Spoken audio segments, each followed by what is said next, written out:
អត្ថប្រយោជន៍នៃចេកជាមួយទឹកឃ្មុំចេកលាយជាមួយទឹកឃ្មុំគឺជាអាហារបែបធម្មជាតិដែលសម្បូរទៅដោយសារធាតុចិញ្ចឹមនិងផ្ដល់ថាមពលដល់រាងកាយវាត្រូវបានគេចូលចិត្តទទួលទានជាអាហារសម្រន់អាហារពេលព្រឹកឬជាភេសជ្ជៈបន្ថែមថាមពលធម្មជាតិអត្ថប្រយោជន៍សុខភាពផ្ដល់ថាមពលធម្មជាតិនិងជួយកាត់បន្ថយភាពនឿយហត់សម្បូរទៅដោយប៉ូតាស្យូមនិងជាតិស្ករធម្មជាតិដែលជួយគាំទ្រការធ្វើការរបស់សាច់ដុំនិងរាងកាយជួយដល់ការរំលាយអាហារដោយសារមានជាតិសរសៃនៅក្នុងចេក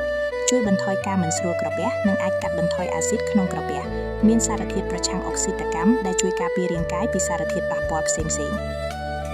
ជួយគាំទ្រសុខភាពបេះដូងនិងចរន្តឈាមអាចជួយធ្វើឲ្យអារម្មណ៍ល្អនិងបន្ធូរអារម្មណ៍តានតឹងតាមបែបធម្មជាតិជួយថែរក្សាស្បែកឲ្យមានសុខភាពល្អតាមរយៈវីតាមីននិងសារធាតុចិញ្ចឹមធម្មជាតិអាចជួយពង្រឹងប្រព័ន្ធភាពស៊ាំនិងលើកកម្ពស់សុខភាពទូទៅ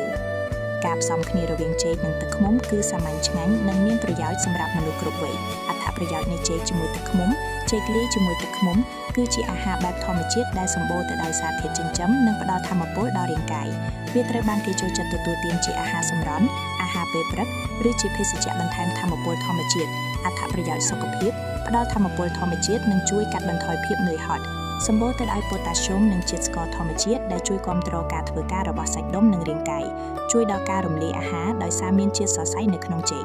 ជួយបន្ថយការមិនស្រួលក្រពះនិងអាចកាត់បន្ថយអាស៊ីតក្នុងក្រពះមានសារធាតុប្រឆាំងអុកស៊ីតកម្មដែលជួយការពាររាងកាយពីសារធាតុប៉ះពាល់ផ្សេងៗ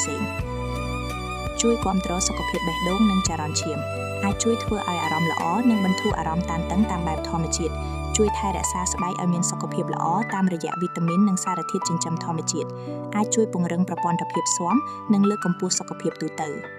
ការផ្សំគ្នារវាងចេកនិងទឹកឃ្មុំគឺសាមញ្ញឆ្ងាញ់និងមានប្រយោជន៍សម្រាប់មនុស្សគ្រប់វ័យអត្ថប្រយោជន៍នៃចេកជាមួយទឹកឃ្មុំចេកលាយជាមួយទឹកឃ្មុំគឺជាអាហារបែបធម្មជាតិដែលសម្បូរទៅដោយសារធាតុចិញ្ចឹមនិងផ្ដល់ថាមពលដល់រាងកាយ